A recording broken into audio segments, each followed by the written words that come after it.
What were the results of the 1967 war? Israel grew spectacularly. It increased its land holdings by 3 times. Many Israelis believed that it was a miracle, that God had favored them.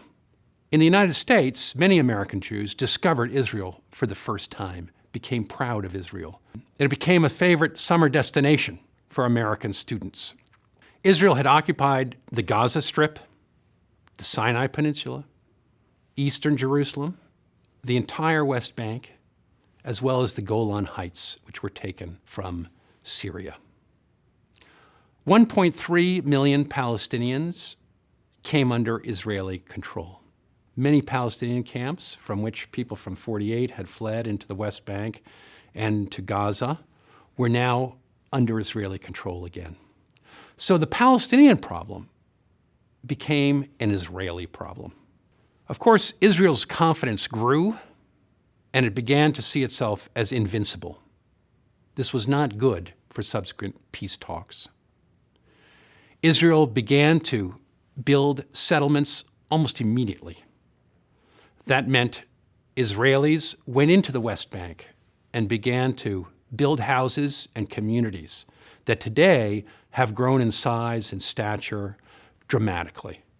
About 500,000 Israelis now live on land that was conquered in 1967. Land that the Palestinians hope will become part of a future Palestinian state. This movement of settlers into the West Bank, into East Jerusalem, has made resolving the Arab-Israeli conflict almost impossible today.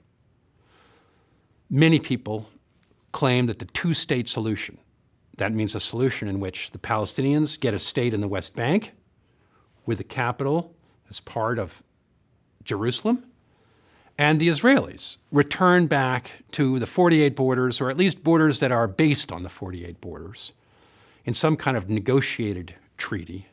It's believed that that two-state solution is really almost impossible today. Other results of the '67 war was the rise of the PLO.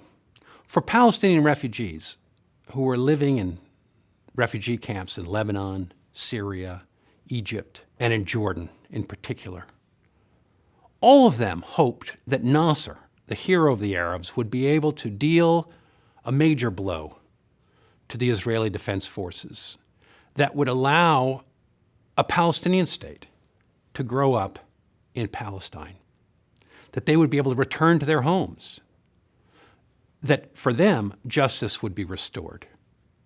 The '67 war crushed those hopes. And that hopelessness led to the rise of the PLO, the Palestinian Liberation Organization. What was the PLO? The PLO was a small guerrilla force that had started in 1964 and found a new leader in Yasser Arafat, a young engineer from Kuwait who decided to give up making money in order to devote himself to trying to liberate Palestine from the Jews. After 1967, the PLO began to organize attacks on Israel. It began to hijack airplanes. Sirhan, who was not a member of the PLO but was a Palestinian, assassinated Robert Kennedy.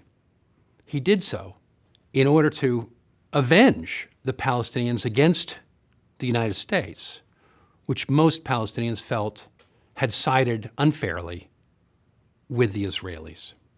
In many respects, the rise of the PLO for the West is synonymous with the rise of international terrorism. It demonstrated how effective acts of terrorism could be in attracting world attention to the problems of aggrieved groups who felt ignored and unjustly treated by the international system. So in conclusion, the '67 war transformed Israel into a self-confident young nation that felt that it could overpower its Arab neighbors, that it was secure, finally. It created a love affair between the United States and Israel. It also turned the Arabs against Israel in a very deep way. The Palestinians began to take matters in their own hands, and it was a great blow to pan-Arab nationalism. No longer did Palestinians have faith in Nasser and other Arab leaders to come and restore Palestine for them. They understood that they had to take matters into their own hands.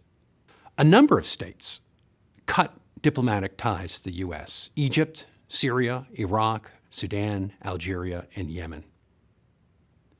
The USSR and several East Bloc countries also cut ties with Israel. The success of Israel also helped lead to the Nixon Doctrine. The Nixon Doctrine was a backtracking on the Eisenhower Doctrine that had been pronounced in 1957. The Eisenhower Doctrine, which committed America to supporting governments fearful of a communist takeover, had led the United States directly into the Vietnam War. Nixon, embattled and sunk into the swamps of Vietnam, understood that America could not commit this kind of force over and over again. He decided to change the policy and try to build up local policemen around the world who could be in charge of policing their own area. For the Middle East, this was Iran under the Shah, and it became Israel after the '67 war. The U.S. began to give Israel many more arms and tighten their security relationship, both intelligence and as a stockpiling of arms and training. So both Iran and Israel became the local policemen for the United States under the Nixon Doctrine.